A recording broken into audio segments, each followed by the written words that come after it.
আশুলিয়ায় ৬ মরদেহ পোড়ানোর মামলায় সাবেক এমপি সাইফুল সহ ১৬ জনের বিচার শুরু হয়েছে। ৮ জনের বিরুদ্ধে গ্রেফতারি পরোয়ানা জারি করেছে ট্রাইব্যুনাল।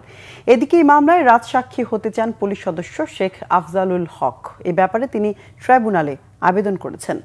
জুলাই আগস্টের আন্দোলনের সময় আশুলিয়ায় ৬ জন যুবককে গুলি করে হত্যা ও জীবন্ত পুড়িয়ে ফেলার ঘটনায় অভিযুক্ত ১৬ জনের বিচার শুরু হয়েছে।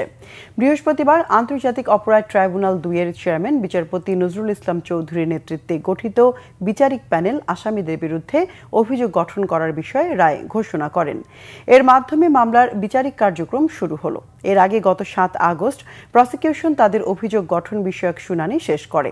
গত ২ জুলাই প্রসিকিউশন এই মামলায় ১৬ জনের বিরুদ্ধে ট্রাইব্যুনালে আনুষ্ঠানিক অভিযোগপত্র জমা দেয়। গত বছরের ৫ আগস্ট আশুলিয়ায় এই ভয়াবহ ঘটনা ঘটে। পুলিশের গুলিতে ৬ জন তরুণ প্রাণ হারান। এরপর তাদের মৃতদেহ একটি পুলিশ ভ্যানে তুলে আগুন ধরিয়ে দেয়া হয়।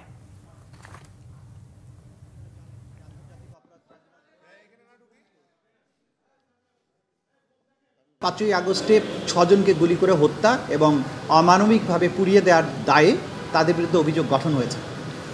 অভিযোগ গঠনের পরে আইন অনুযায়ী আদালত আসামিদেরকে জিজ্ঞাসা করেছেন যে আপনারা কি দোষী না নির্দোষ। উপস্থিত ৮ জন আসামির মধ্যে ৭ জন বলেছেন তারা নির্দোষ, তারা বিচার চান।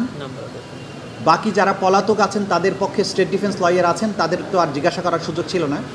একজন আসামি তিনি দোষ স্বীকার করেছেন এবং বলেছেন যে আমি আমার বিরুদ্ধে যে চার্জ গঠন করা হয়েছে সেটা স্বীকার করছি এবং আদালতে আমি আমার বক্তব্য দিয়ে এই মামলার ব্যাপারে আমি যা জানি সেটা বলতে চাই।